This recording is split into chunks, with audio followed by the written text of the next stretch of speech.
आप देख रहे हैं अल्फा डिफेंस हिंदी में आपका स्वागत है।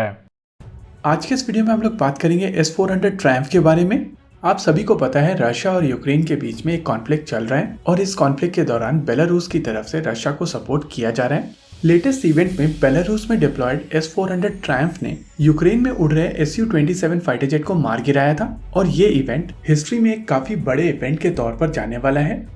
S-400 ट्रायम्फ का ये पहला किल है और ये पहला ही किल वर्ल्ड रिकॉर्ड बनाता है। माना जा रहा है कि ये इवेंट 25 फरवरी का है, यानी कि जिस दिन रशियन फोर्सेस की तरफ से यूक्रेन में अपना इन्वेजन शुरू किया गया था उसके दूसरे ही दिन S-400 ट्रायम्फ ने Su-27 को मार गिराया है। ये किल आज तक का दुनिया का सबसे लंबा किल है। इससे पहले किसी भी surface to air missile system ने किसी भी कॉन्फ्लिक्ट या कहीं इवन टेस्टिंग में भी इसके आसपास की रेंज भी अचीव नहीं की है।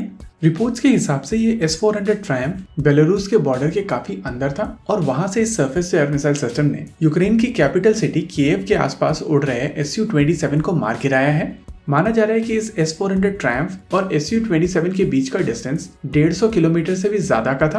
प्रैक्टिकली रशियन फोर्सेस के S-400 ट्रायम्फ जो बेलारूस में डिप्लॉयड है वो यूक्रेन की कैपिटल सिटी कीव के ऊपर नो फ्लाई जोन बनाए हुए हैं, यानी कि इस पॉइंट ऑफ टाइम पर यूक्रेनियन एयरफोर्स का अगर कोई भी fighter jet capital city Kyiv के ऊपर उड़ता है तो उसको रशियन फोर्सेस के S-400 ट्रायम्फ बेलारूस से मार के गिरा सकते हैं। ये चीज दिखाती है कि क्यों भारतीय वायुसेना सैंक्शंस के खतरों के बावजूद इस Russian surface to air missile system को लेकर इतना ज्यादा डेस्परेट थी। और अभी ये जो किल है वो 48 N6 मिसाइल सिस्टम का किल है जिसकी रेंज 250 किलोमीटर की है, यानी कि 250 किलोमीटर की। और अगर आप इंडियन एयरफोर्स के S-400 ट्रायम्फ्स की बात करते हैं तो इन surface to air missile systems में 4 अलग अलग तरीके की surface to air missile systems use की जाएंगी।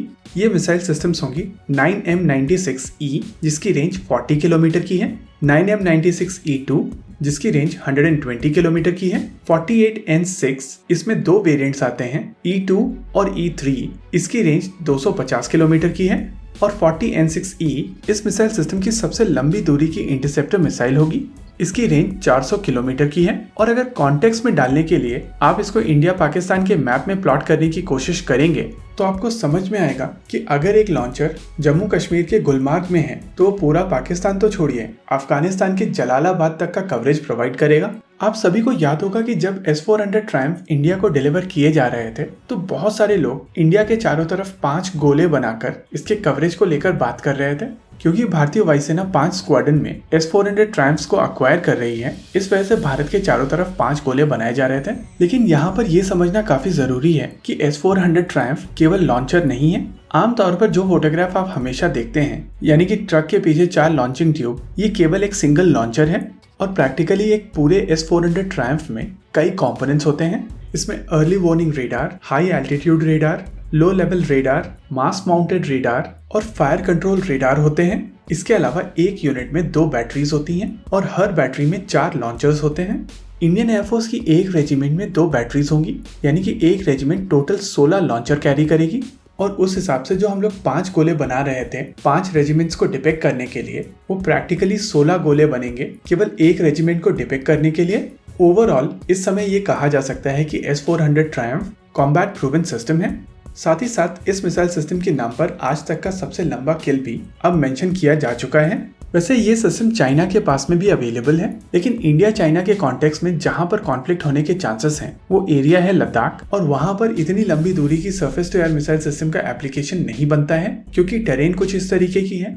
लेकिन पड़ोसी देश पाकिस्तान के लिए काफी बुरी खबर है क्योंकि अब इंडियन एयरफोर्स के पास में पाकिस्तानी एयर स्पेस का पाकिस्तानी एयरफोर्स से बेहतर कंट्रोल होगा। इसी नोट पर आज के इस वीडियो में रखते हैं केवल इतना ही। वीडियो को अंत तक देखने के लिए धन्यवाद। देखते रहिए अल्फा डिफेंस। जय हिंद।